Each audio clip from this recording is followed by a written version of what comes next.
Ever find yourself endlessly rewatching, desperately seeking something to fill the void?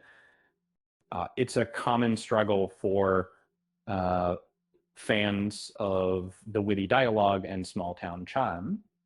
Uh, but what if I told you there was a show created by the same mind behind uh, that almost perfectly captured that magic?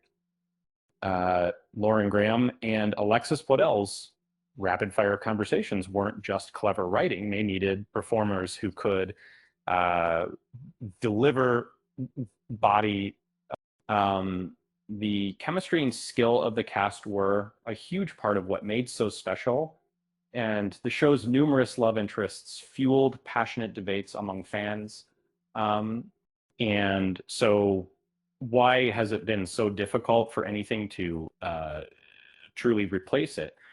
Uh, Even the revival, guided by creator Amy Sherman Palladino, couldn't quite recapture the original's unique blend of cynicism and warmth. Many shows have tried, but few have come close. Uh, but there's one series that objectively deserves the title of the next. It came directly from Sherman Palladino's mind and even featured a familiar face.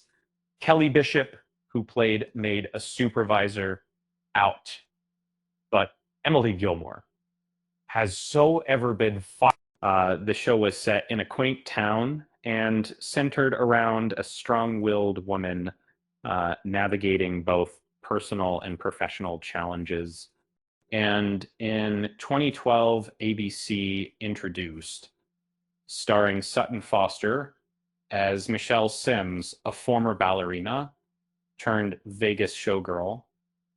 Um, Disillusioned with her life, Michelle unexpectedly accepts a marriage proposal from a longtime admirer, Hubble Flowers, who whisks her away to his small hometown of Paradise, California.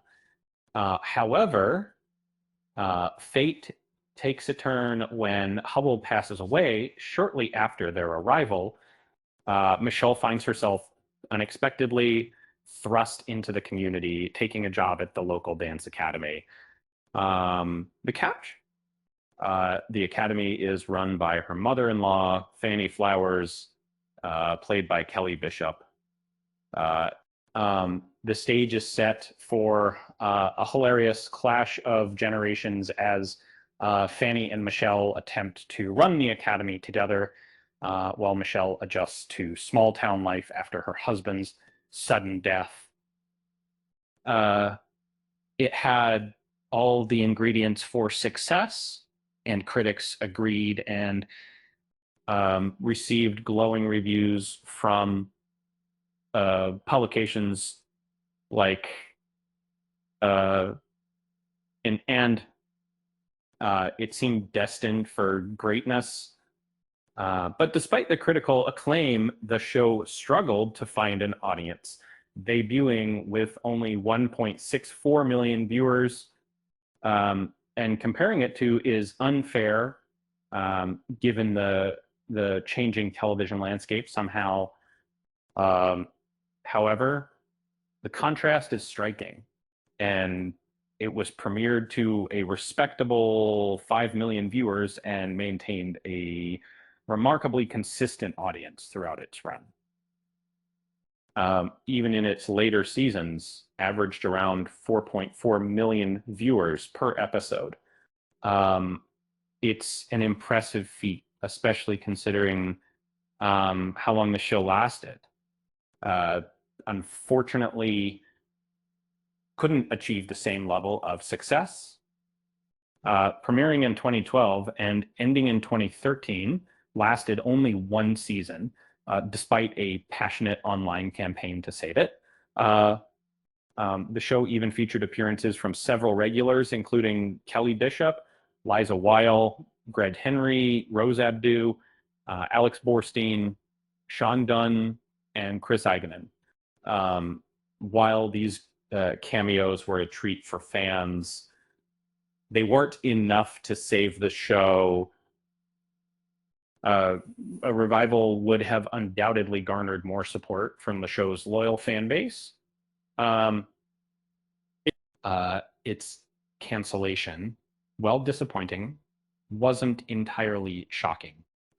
For fans of Sherman Palladino's work, was a gem. Her next series was a critical and commercial success, but it was a period drama with a different tone. On the other hand, felt like a natural successor to dot C. Um, it's a shame it didn't get the chance to prove itself. So, um, they say ballet dancers have to practice their plies relentlessly. Maybe just needed a little more time to find its footing. With that said, thanks for watching, and until next time.